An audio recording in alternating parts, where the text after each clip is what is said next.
C-H-L-A. C-H-L-A-M.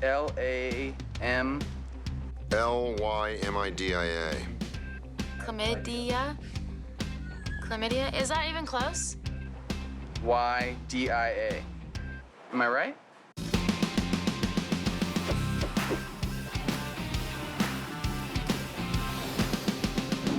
Butterbean, lemon squeeze, cowbell. You abominable twat.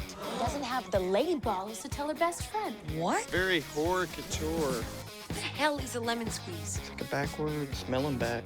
Well, lemon squeeze and melon bag, that's all made up. Lady balls is kind of self-explanatory.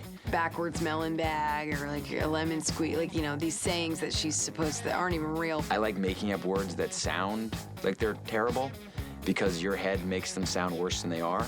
$40 worth of movie passes for my pretend cowbell.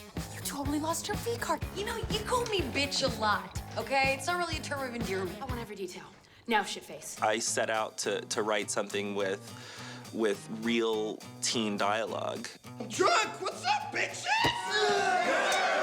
It's very salty in a lot of spots. I think it's real how people use language today in ways that maybe at another time we might have cringed or winced a little bit.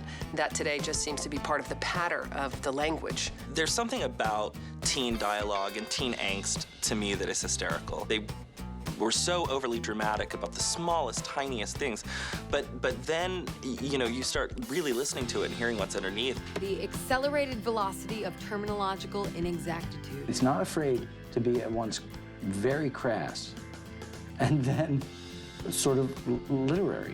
I just think it's honest. I think, like, kids swearing and kids having sex or not having sex and being ridiculed for it, you know? I mean, that's a huge thing. You want to go out with me? No, I don't shit dick. There is a heightened sense of the dynamics that go on in high school without it becoming hyperbolic. Not all of our characters have that salty language at all. In fact, I think some of them have no cursing whatsoever, so I think it's very character specific. No, you insensitive rhymes with witch. The "do you smell us" line is hard to beat. Ah! Do you smell that? Ew, ew, ew, ew, ew. Will comes up and he goes, say butterbean.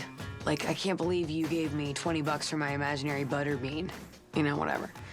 And I was like, Will, my mom calls me butterbean. It's so bad. It's so bad. It's so disgusting. Imagine using a nickname that your mother calls you as a sexual reference. I'm sorry, Mother. Your secret stayed with me, you little sex monkey. I'm sorry, you gotta be shitting me, Warren. Initially, it was written, the first Byrd script was R, and I wanted to make this PG-13 because I thought it was a high school movie, and it did, to me, it didn't have to be R because there's no sex in this movie by definition. With PG-13 comedies, I think that oftentimes they don't totally get the way that kids speak. You know, it's been so funny sort of hanging around the set and listening to some of the background actors. The language that some of them use is far worse than what's in the film that I wrote. I like playing with words that you could get past the censors people by making things up. I've had many conversations. They would say, almost like a lawyer, lemon squeeze. We know what that means.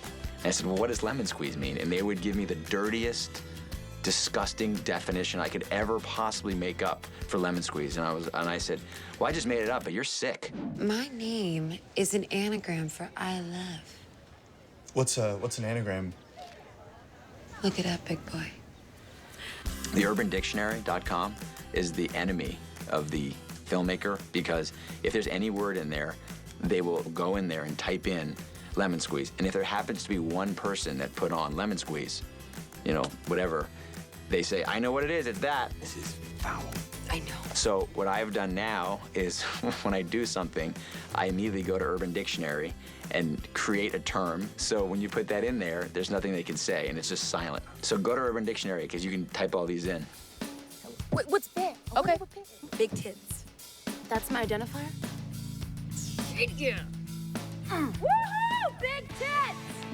Depending on what it is, what the story is that you're trying to tell, especially one that deals with teen sex like this one does, I think that sometimes you need to use the language that the kids are using.